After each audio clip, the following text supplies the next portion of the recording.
স্বরূপে ফিরছে শ্বেত পদ্মপুকুর। আবারও শ্বেত পদ্মফুল জন্মেছে বরিশাল নগরীর হিমনির পুকুরে। গত 2 বছর ধরে শতবর্ষী এই পুকুরে দেখা যায়নি পদ্মফুল। এ নিয়ে প্রকৃতিপ্রেমীদের মাঝে হাহাকারও ছিল।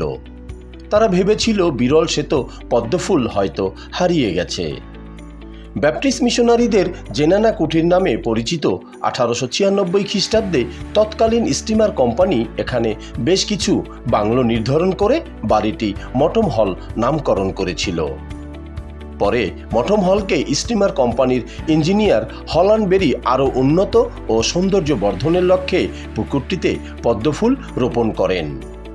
তখন এটিকে হল্যান্ড বেরি সাহেবের কুট বলা হতো। আস্তে আস্তে 69% জমির এই পুকুরে ছড়িয়ে পড়ে শ্বেত পদ্মফুল।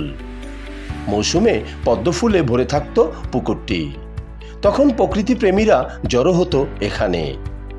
স্বাধীনতার পরে মটম হলকে বিআইডব্লিউটিএ কর্তৃপক্ষ হিমনির নামকরণ করে। 2022 সালে পুকুরটি পরিষ্কার করা হয়। তখন মূলসহ পদ্মগাছ তুলে ফেলা হয়েছে, যে কারণে গত 2 বছর ধরে পুকুরটি পদ্মফুল শূন্য ছিল। ইতিমধ্যে কিছু কিছু গাছে ফুলও ধরেছে। ধীরে ধীরে আবারও পুকুরটিতে শ্বেত পদ্মফুলে ভরে যাবে এমনটি আশা করেন বিআইডব্লিউটিএর কর্তৃপক্ষ। পুকুরটির 3 ভাগের 1 অংশে পদ্ম গাছ রয়েছে, কিছু গাছে ফুলও ধরেছে। পরিবেশবিদরা বলছেন পদ্মফুল সাধারণত এপ্রিল থেকে নভেম্বর মাস পর্যন্ত ফোটে। পুকুরটির পরিষ্কারের নামে মাটির মধ্যে থাকা কন্দ তুলে ফেলা হয়েছে, যে কারণে অঙ্কুরোদম দৈহিক বৃদ্ধির হওয়ার সুযোগ পায়নি।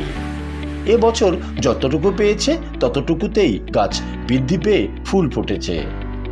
আর কখনো এভাবে পরিষ্কার করা যাবে না। পুকুরটিতে অন্য জলজ উদ্ভিদ পরিষ্কার করে রাখতে হবে, যাতে পদ্মফুল দ্রুত বৃদ্ধি পায়।